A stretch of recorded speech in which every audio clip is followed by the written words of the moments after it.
बात कर लेते एक और अगली खबर की। वो खबर है गरीबों से जुड़ी हुई, वो खबर है मरीजों से जुड़ी हुई। आयुष्मान भारत निरामय योजना, इसे गरीबों की संजीवनी कहा जाता है। लेकिन इस योजना के जरिए हेल्थ डिपार्टमेंट की सेहत बिगड़ चुकी है और पूरे मध्य प्रदेश में 800 करोड़ रुपए का पेमेंट नहीं हुआ है, जिसके बाद इंडियन मेडिकल एसोसिएशन यानी कि आईएमए और Madhya Pradesh nursing home association ने सरकार को चिताया कि समय पर पेमेंट नहीं हुआ तो प्राइवेट अस्पतालों में योजना के तहत इलाज बंद करना पड़ेगा। इस पर स्वास्थ्य मंत्री डॉक्टर प्रभुराम चौधरी का क्या कहना है, एक बार पहले इसे सुन लेते हैं, फिर इस खबर पर मैं आपको विस्तार से चर्चा करूंगा। सुनिए। नहीं, जो भी है अभी जिनका पेमेंट रुका होगा उनका हम प्रयास कर रहे हैं कि उनको पेमेंट मिल जाए। नहीं, जो भी है अभी जिनका पेमेंट रुका होगा उनका हम प्रयास कर रहे हैं कि उनको पेमेंट मिल जाए। नहीं, जो भी है अभी जिनका पेमेंट रुका होगा उनका हम प्रयास कर रहे हैं कि उनको पेमेंट मिल जाए। नहीं, जो भी है अभी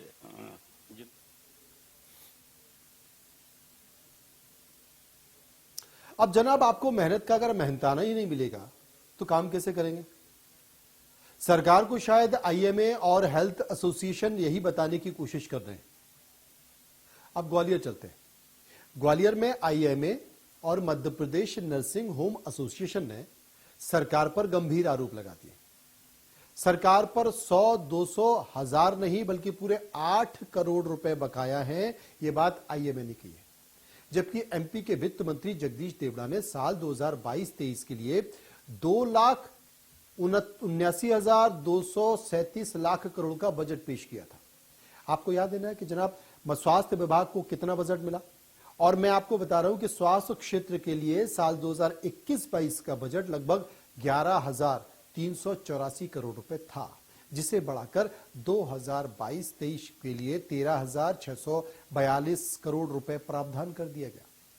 फिर भी स्वास्थ्य विभाग पर ग्वालियर आरोप लगा रहा है कि 8 करोड़ का बकाया है और पूरे मध्य प्रदेश में 800 करोड़ रुपए का बकाया है, जबकि कोरोना दुनिया भर में कहर बरपाने को तैयार है। केंद्र सरकार ने तो बाकायदा मॉकड्रिल की एडवाइजरी जारी कर दी है, मॉकड्रिल कर दिया गया है। कोरोना का नया वेरिएंट BF7 को लेकर अलर्ट पर भारत में भी अलर्ट जारी कर दिया है। डॉक्टर अगर इलाज से मना कर देंगे तो फिर गरीबों की सुध कौन लेगा? आयुष्मान योजना तो गरीबों के लिए। विपक्ष भी मध्य प्रदेश के विधानसभा में शीतकालीन सत्र के दौरान सरकार से सवाल कर चुका है। उस दौरान सरकार ने भी माना था कि मध्य प्रदेश में आयुष्मान घोटाला हुआ, और गोविंद सिंह ने भी कहा था, गोविंद सिंह ने भी आरोप लगाया था, घोटाले का जिक्र किया था। नेता प्रतिपक्ष गोविंद सिंह ने सदन में अविश्वास प्रस्ताव लाया था और यहां पर उन्होंने कहा था कि न्यू पेंशन स्कीम में 800 करोड़ के घोटाले का भी आरोप है। साथ ही नेता प्रतिपक्ष ने कहा था कि भोपाल समेत मध्य प्रदेश के मेडिकल कॉलेजों में करीब 3,300 medical teachers, doctor, nursing home staff को मिलाकर 50,000 कर्मचारी हैं। तो फिर न्यू पेंशन स्कीम में उनका पैसा कटता है। अब 800 करोड़ रुपए के लिए कर्मचारी परेशान, इनमें से भी कई बार मिले और पैसा उनके खातों में जमा होना था, लेकिन डीन के खातों में जमा करा दिया गया। डीन को क्या अधिकार है? पैसा खाते में भी है, पैसा गायब हो गया, तमाम तरह की बातें यहां पर की जा रही, मतलब बहुत सारी बातें यहां पर की है डॉक्टर गोविंद सिंह ने। लेकिन हम बात जो कर रहे हैं वो बात हम कर रहे हैं कि आखिर इतना जो पेमेंट है वो बकाया है, और जो पेमेंट बकाया है उस पेमेंट को लेकर हम चर्चा कर रहे हैं कि वो चर्चा क्या है। क्योंकि अगर भोपाल के चिरायु अस्पताल की अगर हम बात करें तो भोपाल के चिरायु अस्पताल में ही 70 करोड़ के आसपास की बात की जा रही है जी। 70 करोड़ रुपए सरकार ने दिए अस्पताल को। आप कह सकते हैं कि चिरायु को जमीन कांग्रेस सरकार ने दी थी, लेकिन कैचमेंट एरिया की जमीन आपने दे दी। तमाम तरह की बातें, ये आरोप लगते रहते हैं, लेकिन जो बात है वो सबसे बड़ी यही है कि आखिर आयुष्मान जो अस्पताल है उसमें 800 करोड़ रुपए नहीं मिल पाए हैं।